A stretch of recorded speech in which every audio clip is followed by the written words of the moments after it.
Hello everyone and welcome to today's stream. My name's Kevin and I'm a blacksmith, and here's my shop, Red Maple Forge. And today is Friday, so that means Scrap Metal Friday. So what are we working on today? Well, that was a hard one to figure out. But I have a plan.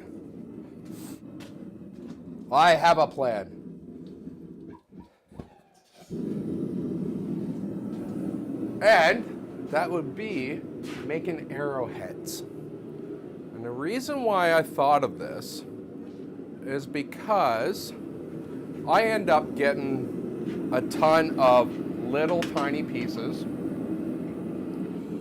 that are like 3-4 inches long and various sizes, either 5/16, 3/8, and all that. So I figured instead of just throwing them into my scrap bin, that actually I'm gonna start just making arrowheads out of them. Now, unfortunately, a lot of my material is 1/4 inch, so that is not going to be enough material for an arrowhead, or at least not a socket arrowhead. But for my 5/16 or 3/8, that will be enough. So, historically, if I'm not mistaken, they were made with something that was roughly 8 millimeters, 9 millimeters. So roughly in that kind of 3/8 size. Now, of course, medieval time, they probably didn't actually have a whole bar, and they probably were working from a bloom steel, which, if you don't know what it is, it's basically a chunk of steel they made through the blooming process, and they basically melt it down with charcoal in a big furnace kind of thing. Well, it's not actually that big in today's standards, but it was basically a mound of clay and dirt. They filled it with charcoal and iron ore, from the rocks, and they'll just keep that running and burn the snot out of it and put air in it and make it really hot, and the iron will start melting and come together. But there would be a lot of impurities, and it would actually be just basically a big chunk of iron that they would have to work down. So it would be, just imagine taking a big rock, basically of iron, and working it to whatever size you need. Now, as advances came around and all that, then they had power hammers ran by, like a water wheel. Yes, water wheel. That would just pound away, and they would bring the bars a little bit better in shape. But also, they would have their apprentice with, a hammer wailing away as well to make these bars whatever size. Today, we have the advantage of having bars the size we need, so we just grab what we need, in most cases. So, I have a lot of smaller pieces of 3/8 floating up in my, let's see if I can get you switched over. Floating up in my little scrap metal shelf thing over here. That's all this over here. It used to be a lot more organized. It is not as organized as it used to be, but that's okay. So, the first thing we're going to be working on with these arrowheads is getting a socket made, or spreading out the material so we can make a socket. And you're going to grab, from what I know, you're going to grab about maybe an inch, a little bit more of material. You're going to flatten that out, and then you're going to actually spread it out with the cross peen. This is why you shouldn't have your hot cut sitting in your hardy hole when you're forging. So we're going to thin this out, and we're going to thin this out basically to almost a millimeter. Now, I'm going to be honest, this is the first one I've done in a while. So It's going to take me a few heats to get back into the rhythm of it.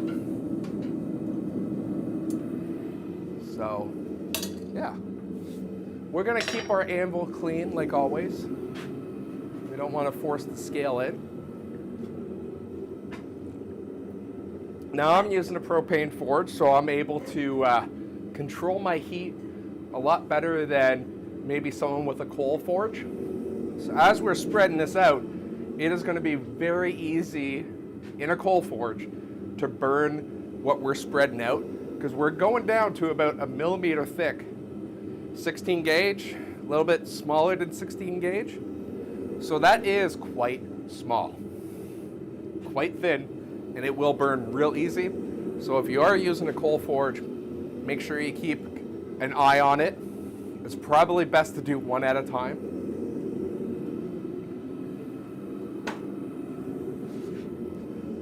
As for tongs, I am using my 3/8 V-bit tongs that I picked up from Princess Auto. These are actually been pretty good, and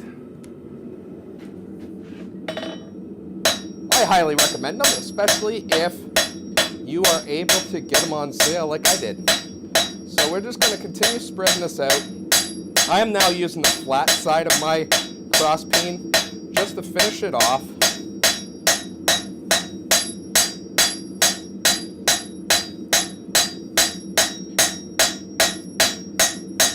And I am working it in a little bit more of a colder state.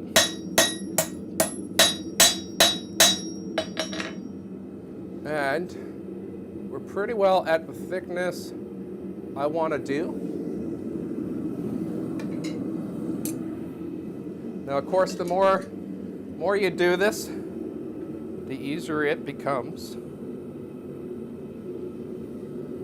So if you don't get this perfect on the first time, well, try it again.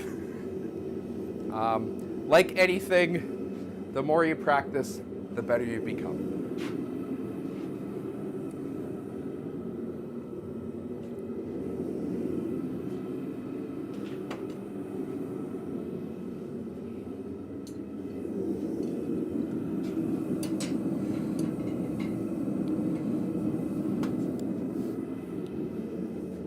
So we're going to come over to the shelf, and we're going to start hitting it down. I'm using my cross peen. I'm rotating it a little bit. We're going to start making that socket and roll that socket. And I probably didn't spread this out far enough widthwise to make a nice solid socket, but we're gonna keep going with it.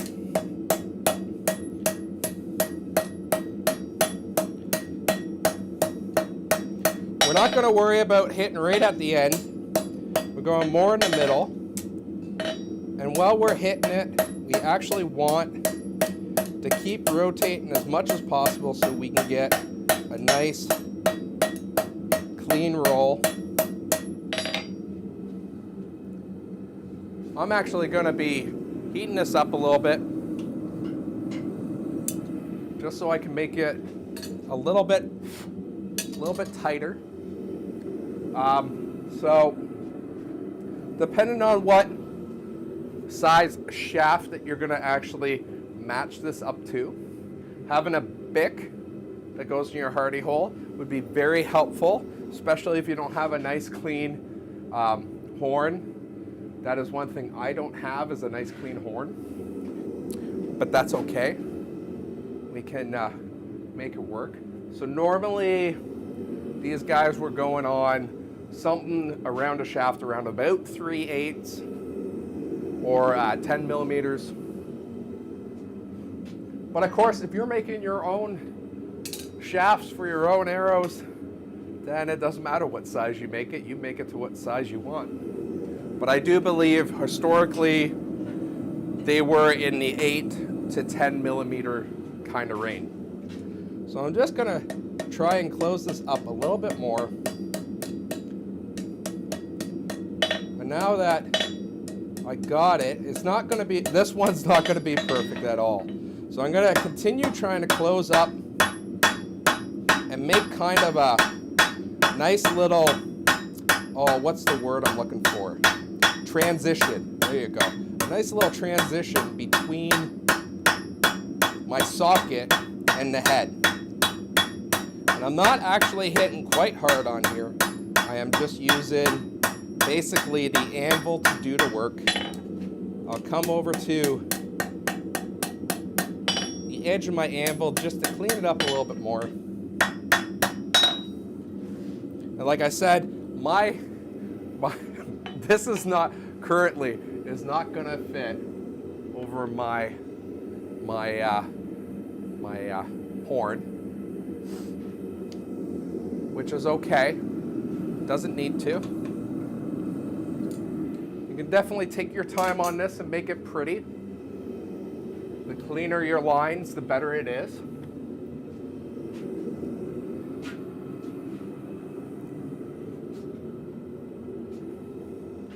Yeah.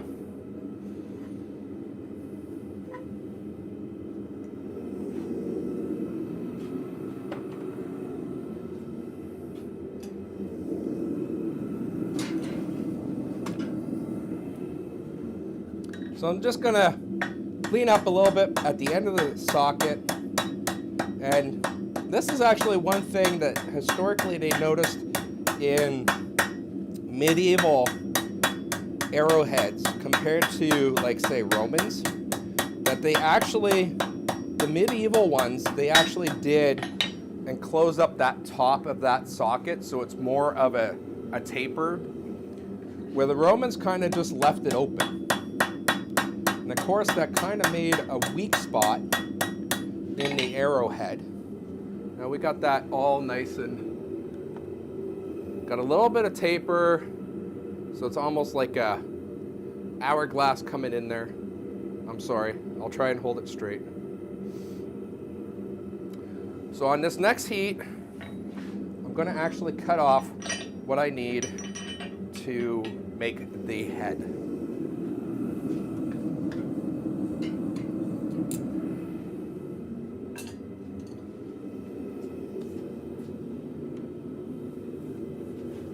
Now, unfortunately, I don't have one of those fancy Bic things that goes in my hardy hole to show you. But basically, think of it as a mini horn to go onto your hardy hole. Yeah. I don't have anything that would even substitute for it.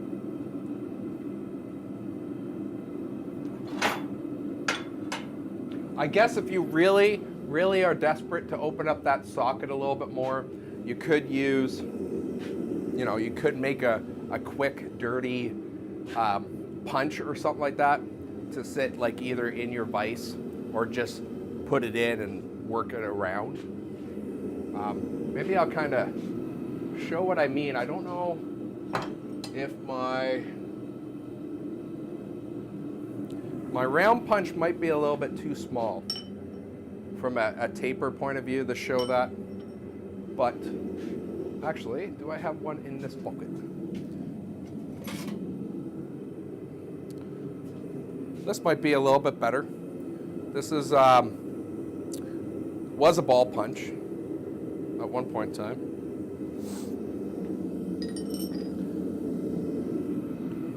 Now imagine that a little bit more smoother, taper.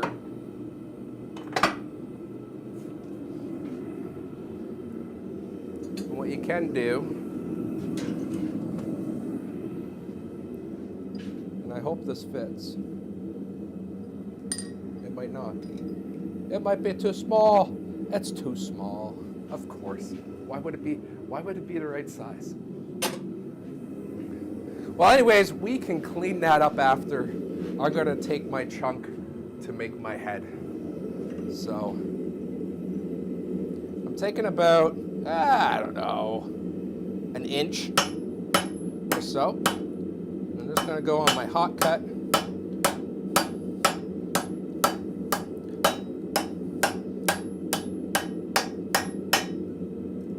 I'm I'm going to go most of the way through, but like always, I will not cut all the way through. I will grab my scrolling tongs, which are just, you know, almost like flat bit tongs, but rolled up, rolled nicely. I'm just going to grab it and pull it off. And I'm going to hold it from the socket. I'm going to put the piece I just put the longer bar to the side right now, because I do not need to heat that up. I'm going to take the hot cut out. And I'm going to set these tongs over to the side for now. So we're going to get a heat on that, on the tip, or where we're going to make the tip. And we're going to finish that arrowhead off.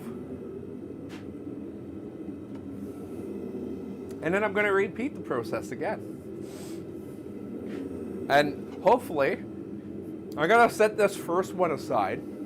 And hopefully by the end of this stream, they will look so much better than what they currently do. Talking about the stream, if you didn't know, I do a live stream every weekday from 1:30 Eastern time I start. I do have my chat windows open, so I'm on Twitch as well as YouTube. So you guys can chat up as you want. Right now, I don't have any limitations on who could chat on either platform. So you don't have to subscribe or anything like that. So if you're enjoying yourself, why don't you hit that subscribe button? But only if you're enjoying yourself and you think you want more content like this.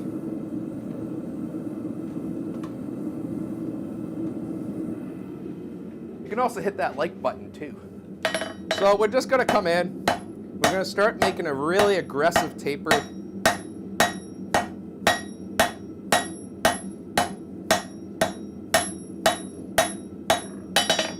And we're going to just keep that taper going.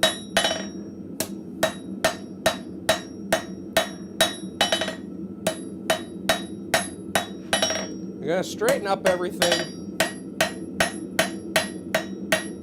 And now we're going to bring it a little bit more on the diagonal.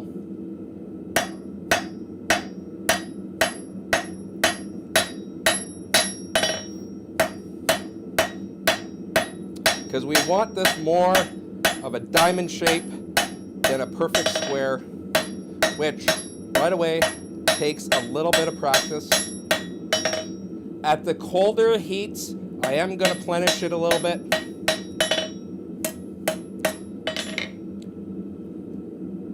And if you did a good job, just getting that tip a little bit more,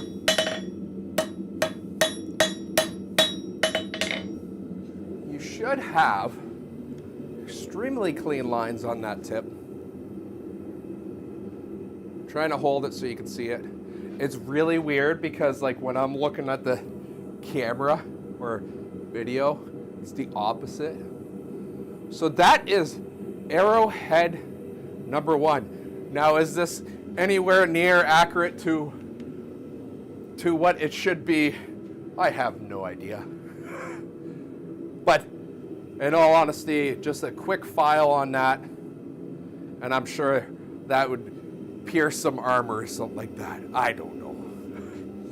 Anyways, that is 1.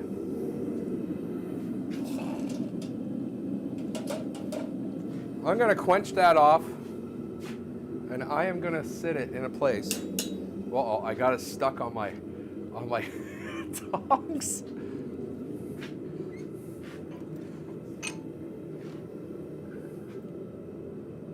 I probably should have taken it out of my tongs before quenching.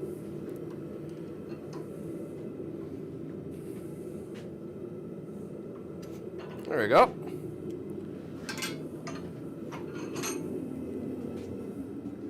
Let's show it off a little bit in my hands. So normally the shaft would, like this whole thing would be a nice clean line right across it. So that's just a little bit more playing around with the spreading out I need to do. But for the most part,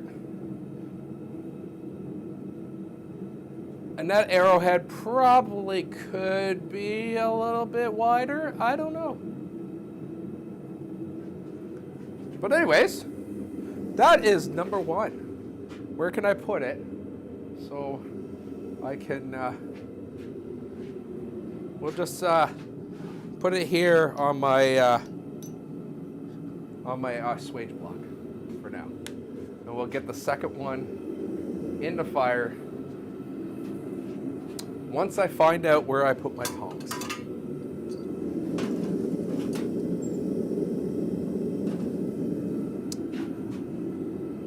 Just gonna straighten this bar a little bit.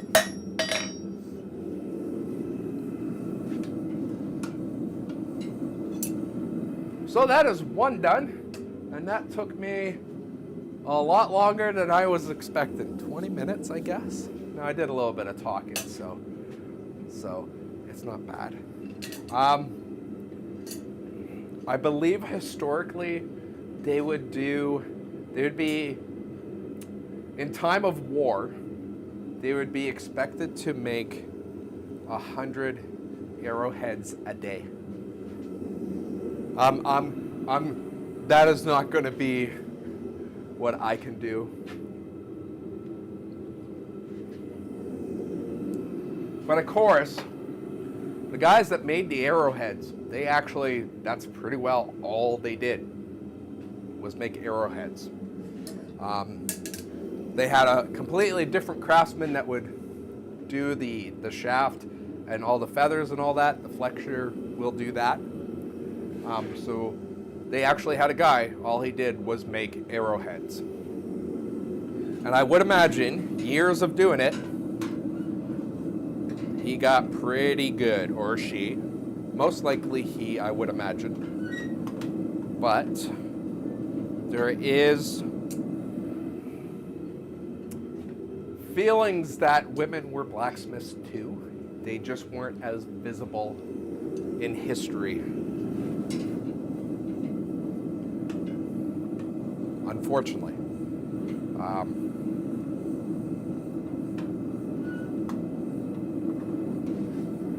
So we're going to start off with doing the shaft again. I'm going to start flattening out, and then I'm going to spread it out.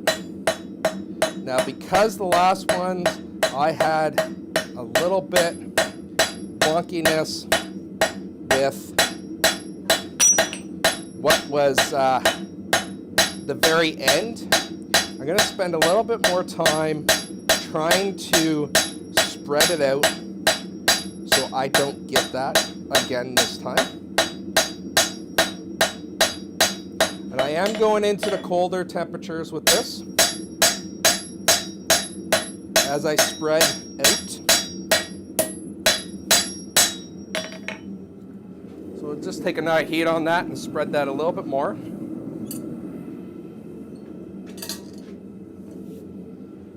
Clean my anvil. Again, I'm taking started off with about an inch of material.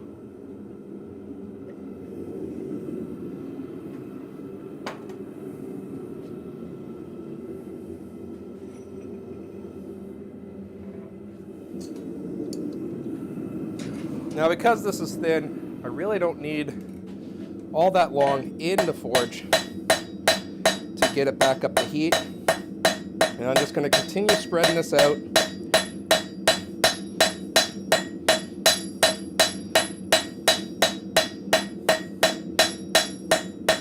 Keep on spreading it. And there we go. Now, I think historically they didn't bother where they had all their peen hits and all that. They didn't bother really cleaning up because they would normally probably put that inside. I know, you know, looking at historical ones, the inside would be more functional than looking good, and it was actually the outside that they made look as clean as possible.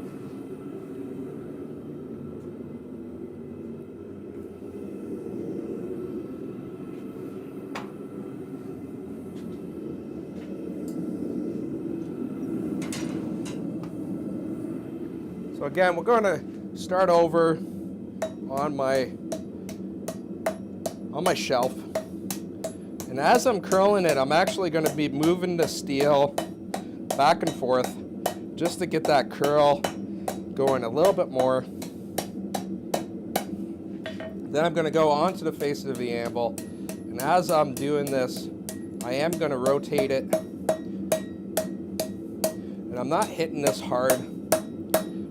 So I would imagine as they got more and more practice with this, they would be more taking harder blows because they would know what they can do and can't do.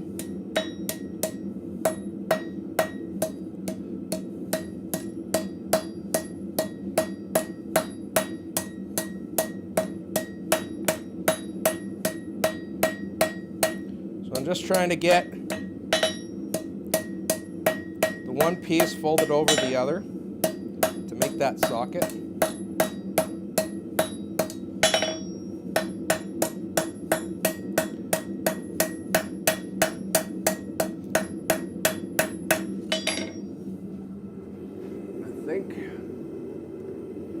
That's starting to look pretty decent, I think.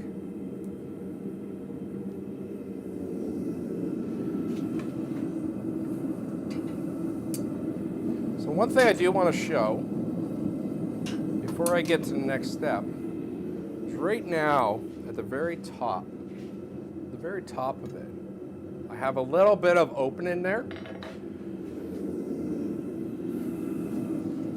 So this next step, where I'm going to be tapering that shoulder a little bit more on the horn, that's that hole I was talking about on the last one that the medieval smiths would actually close up, where the Romans ones, they kind of just left open.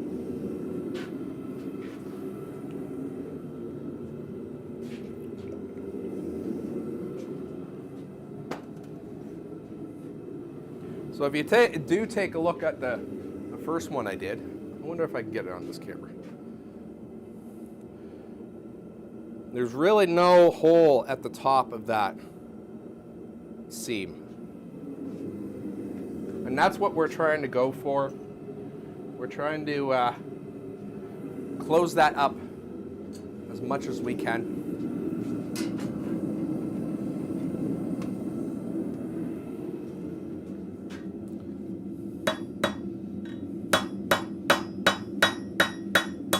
Again, we're not doing real hard blows here.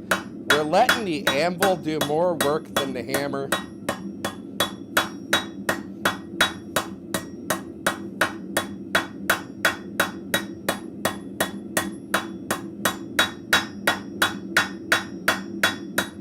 We're constantly turning it as we hit.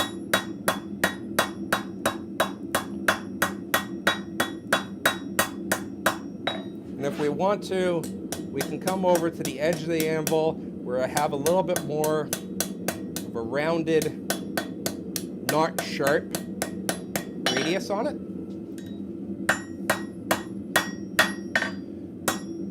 You can just get that closed right up. Now at this point, if I needed to straighten out my little shaft, I would use my Bic. I would use a Bic to do that. So I'm actually going to use, I don't have a Bic, so I'm going to actually use, I want to drift this out a little bit, so I'm going to use just my round punch to do so. Now I got a little bit of a burr on the tip of my round punch, so I'm just going to take that down a little bit with my hammer. And so this heat, I'm going to put that punch in, hopefully. just open that up just ever so slightly.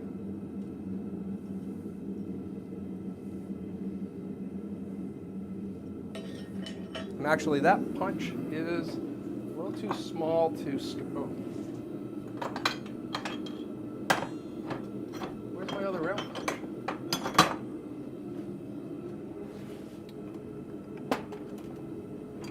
Sorry guys, I have misplaced my other round punch. So while I'm looking for that, let's get that heated a little bit.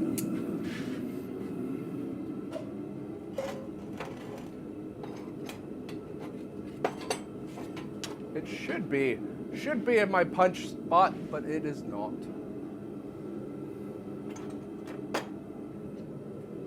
Oh, here she is.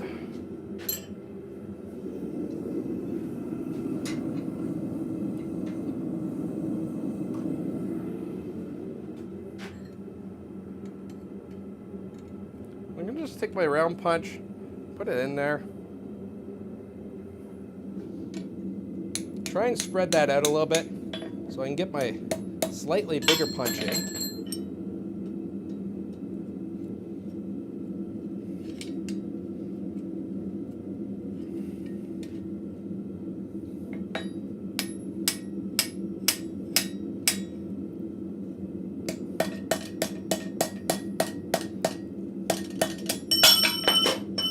Just to make that socket look a little bit cleaner.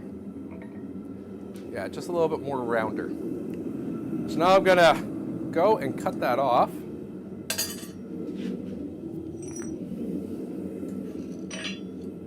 I'm gonna put my round punches away for now.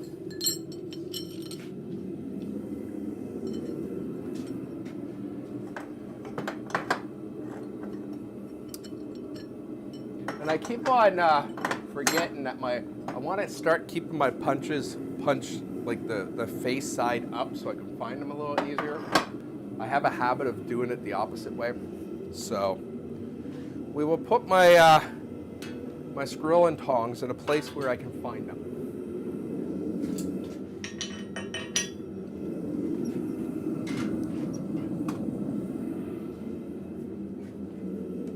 Again, we're going to take roughly about an inch above the shoulder of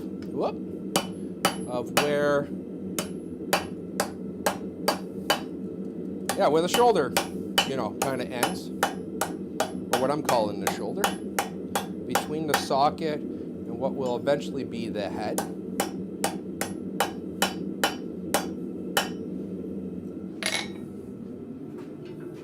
Now I would imagine someone that does this a little bit more frequently than I do would probably be able to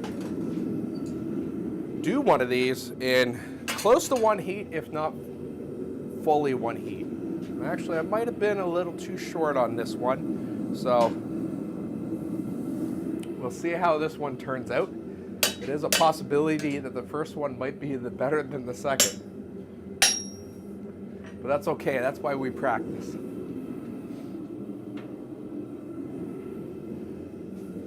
Again, we're going to watch our heat with this. With the socket being so thin, it is less likely for me to burn it in a propane forge, but a coal one,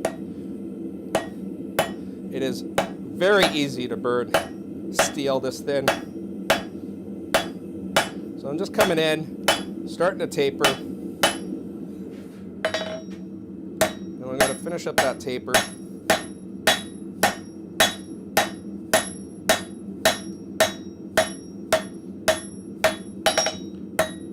Clean up our lines. And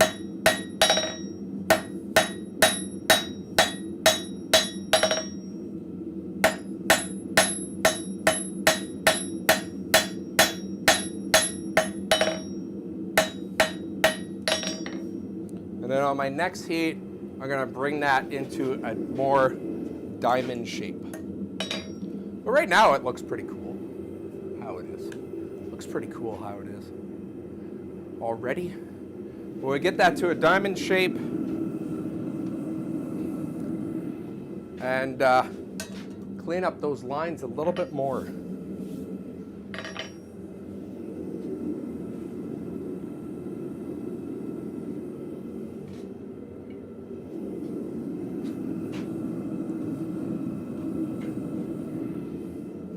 again, at this stage, you're not going to need a lot of heat.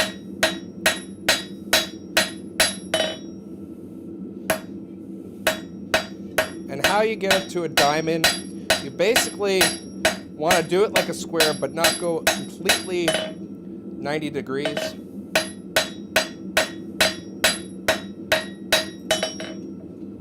We're just going to go and clean up some of those lines now. We need any straightening. We're going to do that right now. And that is number 2 done.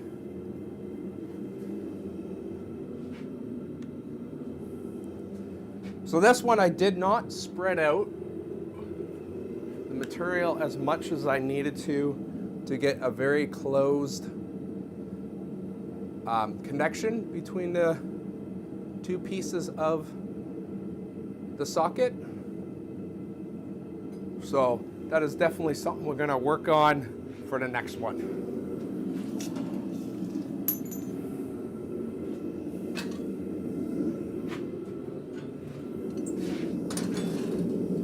So again, I'm just going to use my 3/8 piece. It's getting a wee bit short now. Put my tongs, my scrolling tongs in a place I can find them again. And I guarantee you I'll be like, where's my scrolling tongs?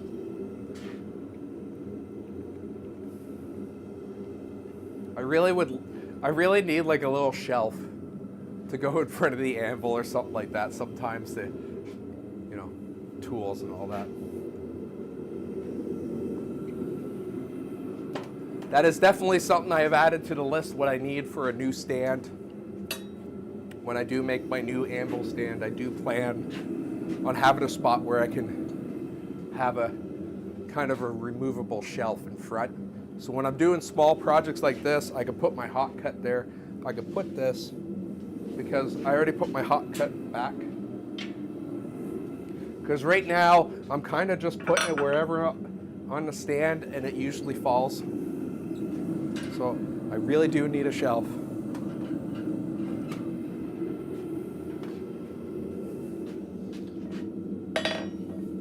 So again, we're taking about an inch, going straight down, and then we're going to start with the cross beam, spreading that material out. We're going to first start in the middle, and then go and spread it more and more outwards. And the final thickness is going to be about 1 millimeter.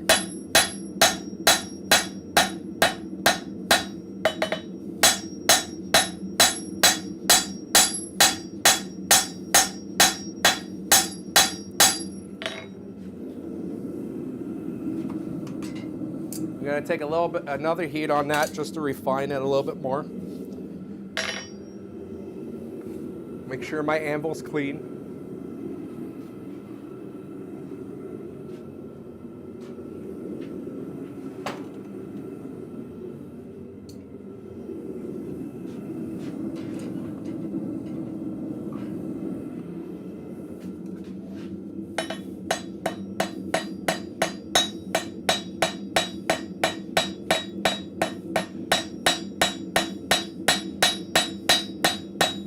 And you might notice that I'm doing a little bit lighter hits at the beginning there. I was just trying to stretch that corner out a little bit more.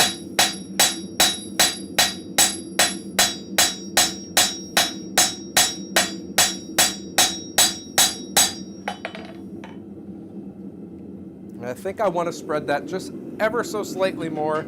I just want to see if I can get a little bit bigger socket on this guy.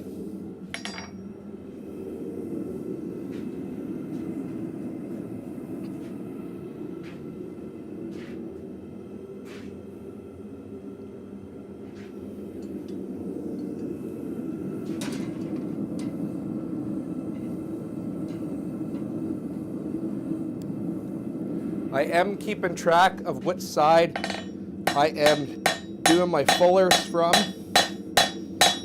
because that is the side I want on the inside when I'm done.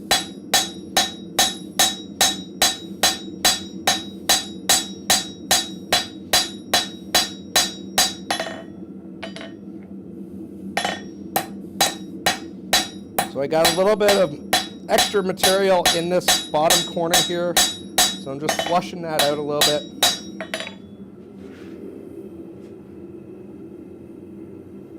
And that's flat like a pancake.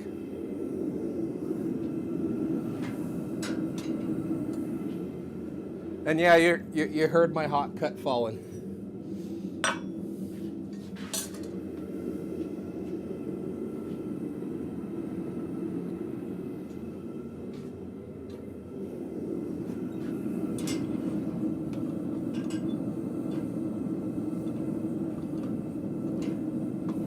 Again, all the fuller marks I want facing up on this.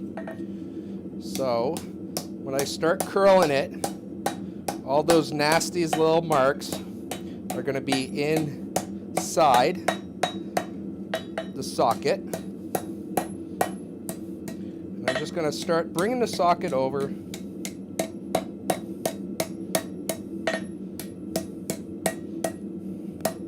Once I got it almost closed up, I'm going to start doing a roll.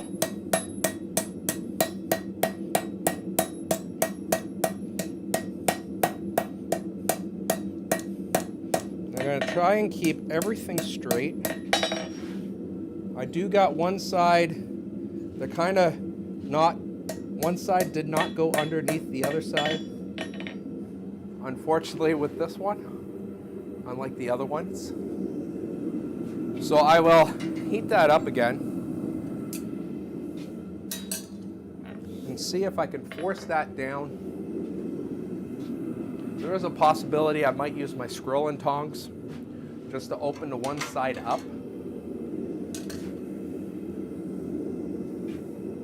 Again, it's not going to take long for this to get back up to heat to work with. So yeah, I'm going in with my scrolling tongs. I'm going to grab the one that's mostly outside and try and pull it down. Well, pull it up actually. That way I can start working the one that I want inside to go underneath it. And then we'll finish off rounding them out.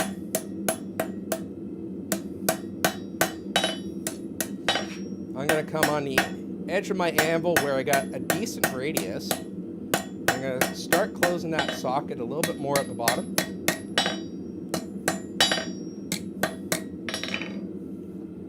And so that socket is almost closed up.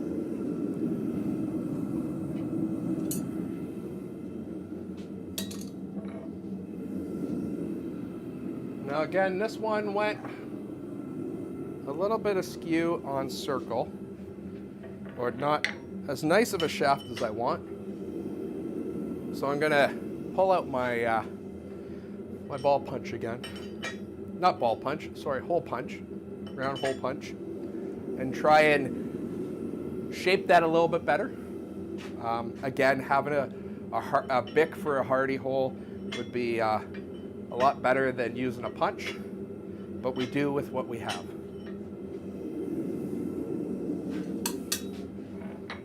Don't let the lack of tools stop you from doing what you want to do.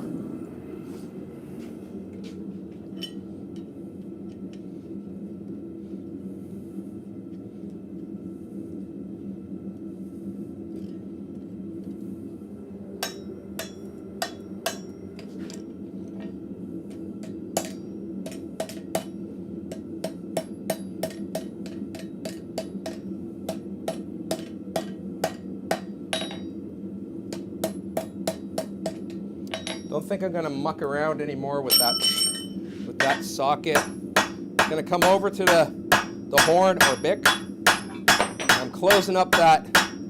I'm kind of making it a little bit hourglass. And I'm closing up that very bottom just to make a nice transition between the socket and what will be the head.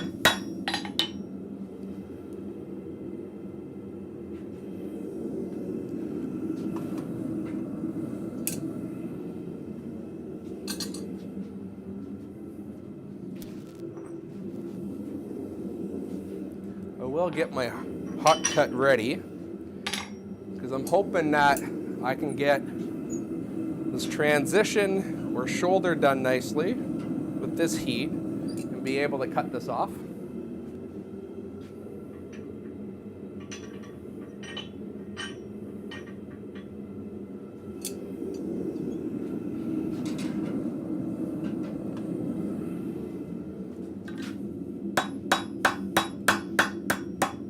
And again, I'm letting the anvil do the work and not my hammer.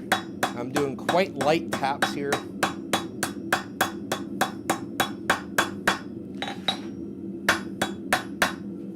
And if I got a spot that's being a little bit more hesitant to move, I'm coming over on the edge of my anvil just to soften it up a little bit more.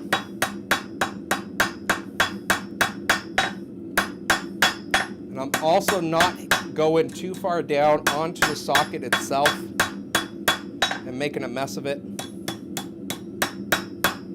or at least any more than what I already have. I'm going to take a little bit more material this time around, and I probably don't really have enough heat in here to cut, so we'll get that heated up again and we'll cut that off.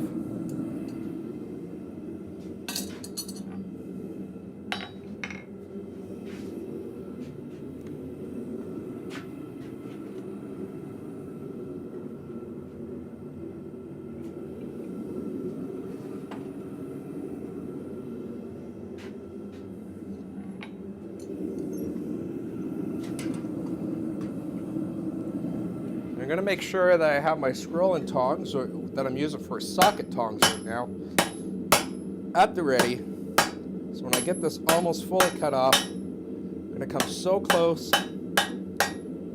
we're just basically hanging on by a thread. And then I'm going to finish it off with 2 pairs of tongs. And maybe I might get enough out of this to do one more. Maybe. So I'm going to start doing some straightening up, and seeing that I still have a little bit of heat left, I'm going to start tapering the tip.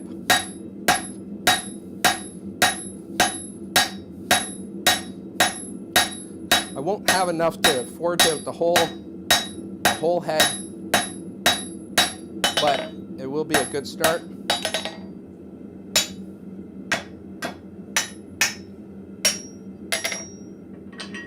Take the hot cut out.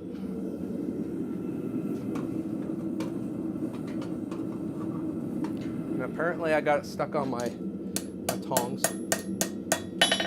So get that. I jammed my scrolling tongs a little bit too far in. There we go. So we'll just loosen that up a little bit. And now we'll go for the other heat. I'm going to put my hot cut on the opposite side of my anvil, just in case if it falls again, it doesn't hit my foot.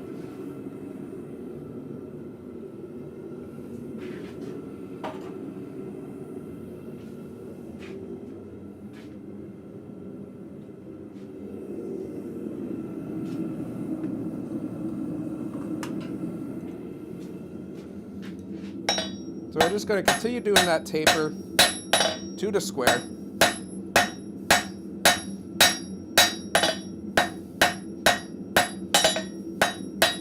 Then I'm going to make it a little bit more of a of a diamond shape.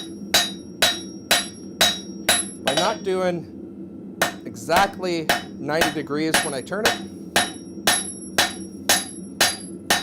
And this one's going to be a really long one.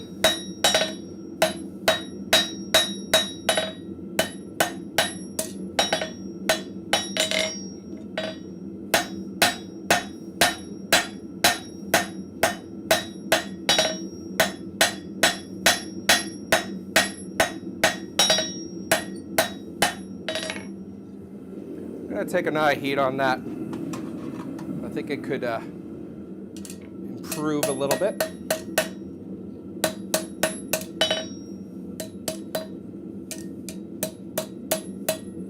There you go.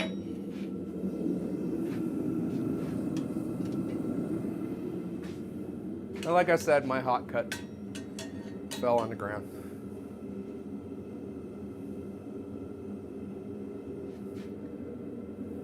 Getting a little warm in the shop. Almost don't need the sweater.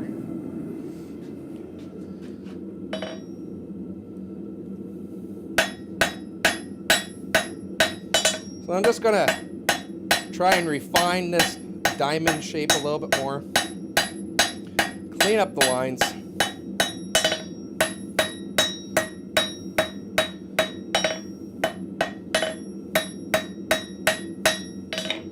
It's not terrible.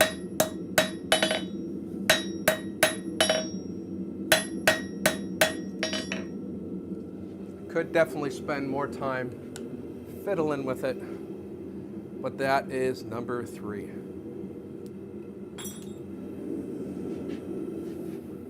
So we'll get the that little tiny piece in, and I'm hoping that this is just enough material to get another one out. So we're talking about roughly about 3 inches.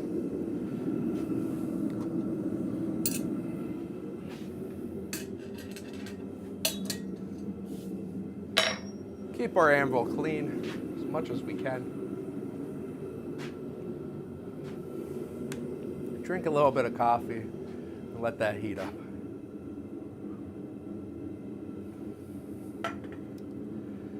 Yeah.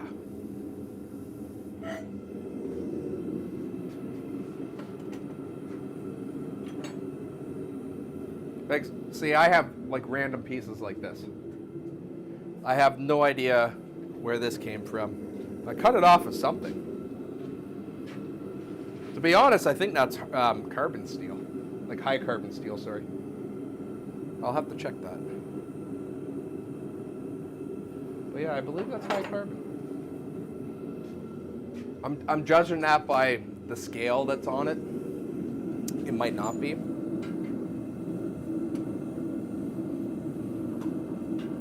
I find with my high carbon steel, I will get,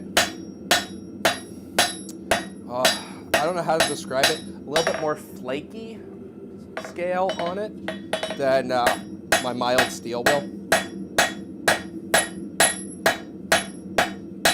But that is definitely not a way to tell if you have high carbon steel or not. So I'm just taking my cross peen and spreading this out, trying to get as much width as I can out of this piece. I started from the middle, working my way out.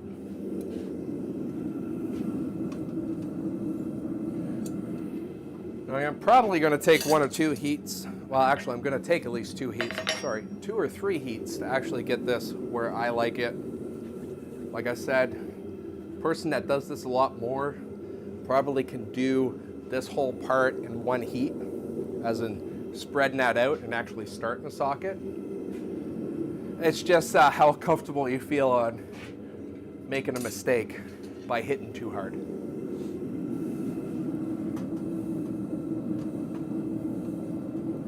And definitely, if you've done more than a handful of these, you would have the practice you need to know how much the steel will allow you to wail on it.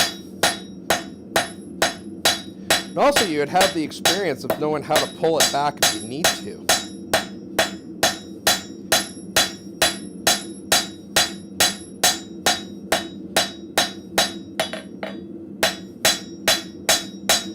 I'm just switching up to my flat side now of the cross piece, just to clean it up a little bit. Get ever so slightly more out of it.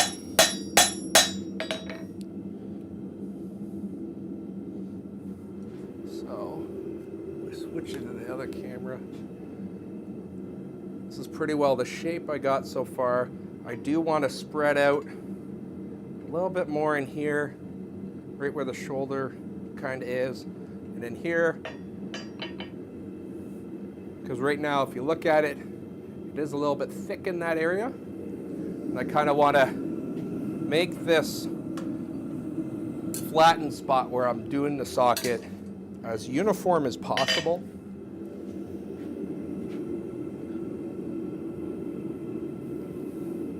Again, this is going to be now quite thin. We're probably at a 1 millimeter mark right now on most of it.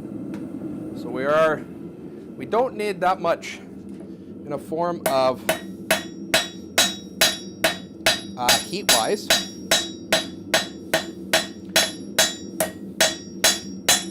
And if you notice, I'm just slowly guiding it along the edge of the anvil so I can work that a little bit thinner out down where my shoulder is going to be. I'm going to spend a little time plenishing it a little bit.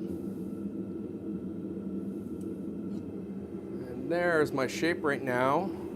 I would have liked to have this side a little bit less curved, so I probably will do one more heat just to see if I can spread that out ever so slightly more into that corner. I will try and get that to go inside, so hopefully it will hide a little bit better.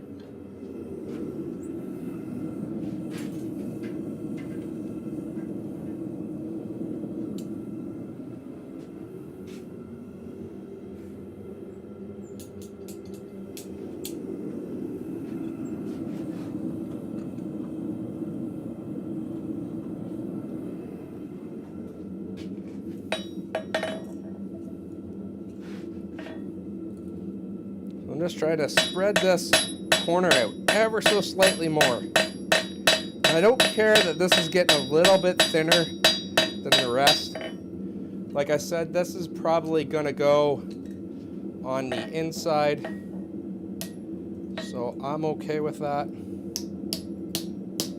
So I'm going to start doing my socket at this lower temperature. I'm going to go into the corner between my shelf and my face of the anvil and start making that curl. Because that heat, I was a little bit cold at the end of that heat, I probably will go back to that, as in forming it over the shelf for this next heat, just to start that curl a little bit more. Hopefully make it easier when I go to the face of the anvil.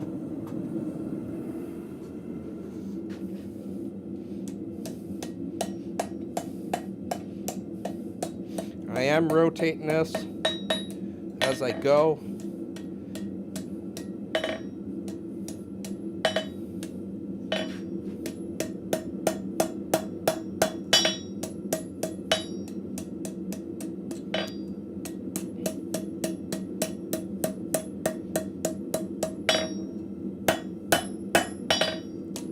A little bit of cleanup at the bottom of the socket where the shoulder's going to be.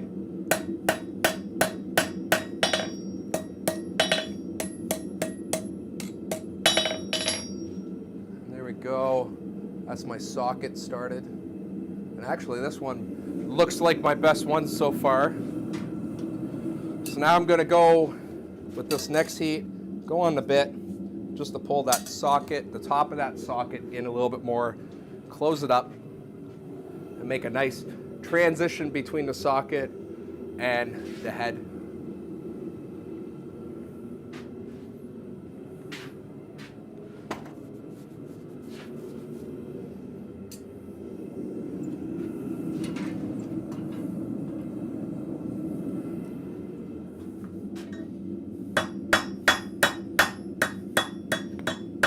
And as I'm doing this, I'm constantly rotating.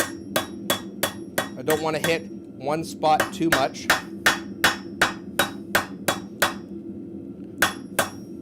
I'm making sure when I hit, I'm getting basically square on that transition spot that I want.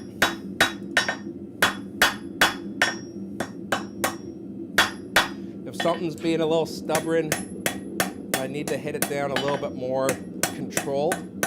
Coming on the edge of the anvil.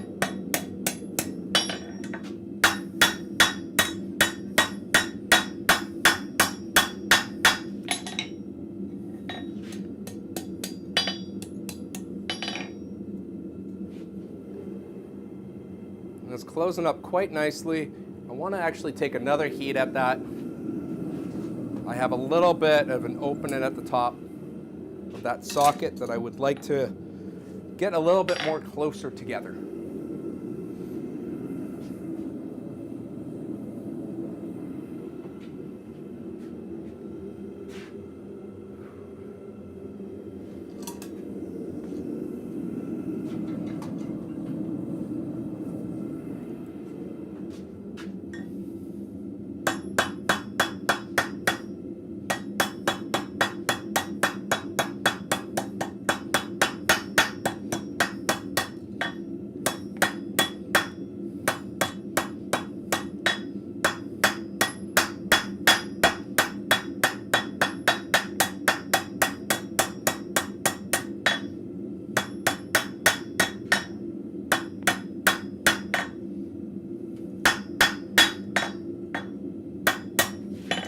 Got a little bit more that needs to happen here.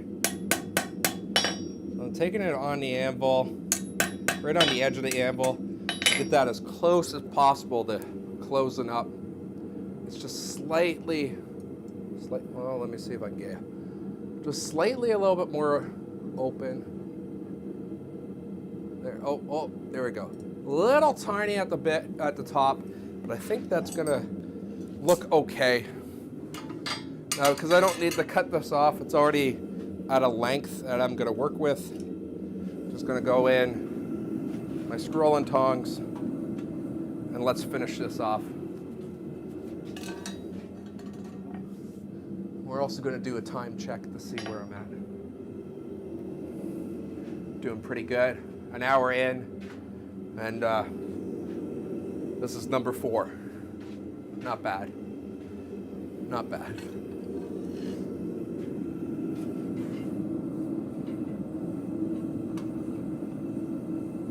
Ooh, there's something on my forge. Ooh-wee.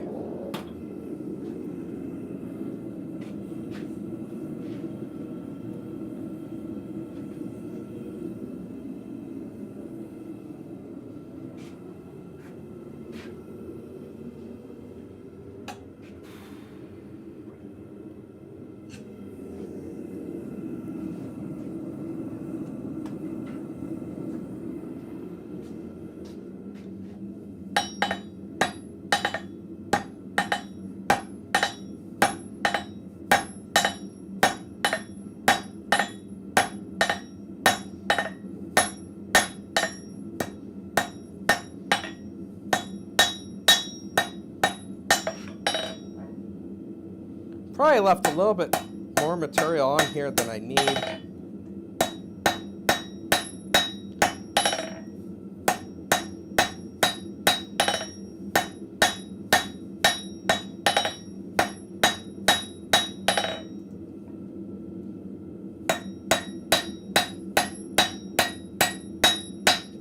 Yeah, definitely a little bit extra material that I don't need per se. But I think it'll still look not bad. It'll just be a really long arrowhead.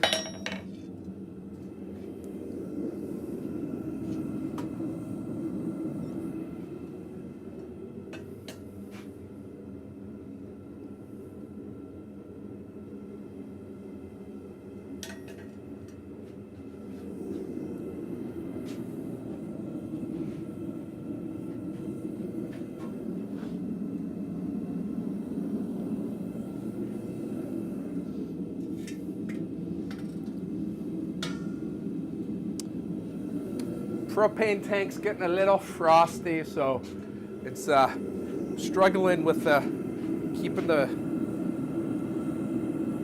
pressure going. That's why I was kind of looking at my forge weird.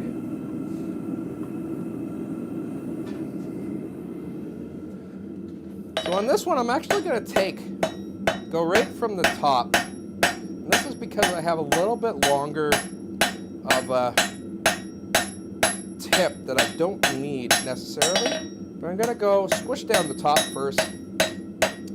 Then I'm going to start doing my bevel. So I'm going going to use the edge of the anvil on that, and then the other edge of the anvil to do the other side, and put my bevel in.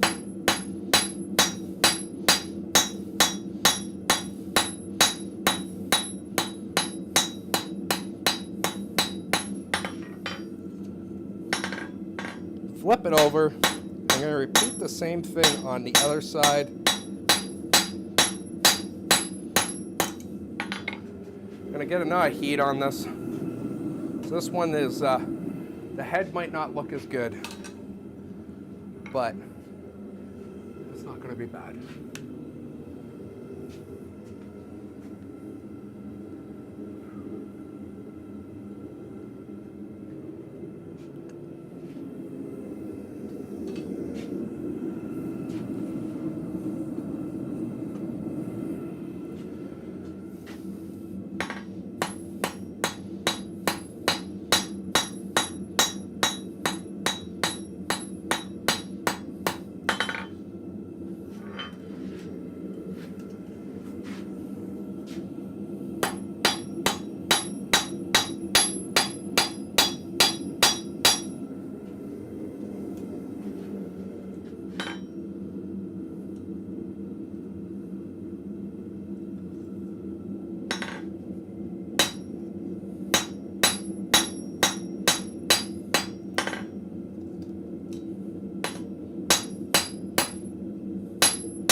So this one became a little bit more spear-like. And yeah, I can go in and clean a little bit more plenishing on that, just to make that transition a little bit smoother.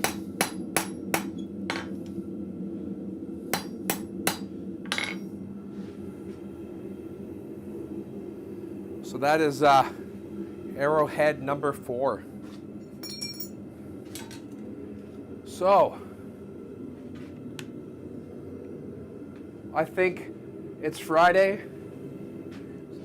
and well, I made 4 arrowheads. I think that's pretty cool.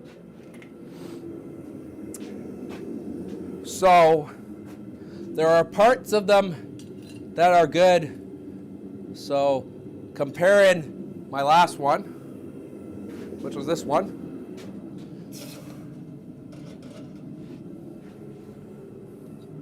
to my first one, let's bring it over to the other camera. From a socket point of view, so this one is the first one I did. And this is the last one. This is the last one. So from a socket point of view, I think I improved. From a head point of view, I think my first one might have been a little bit nicer than my last one.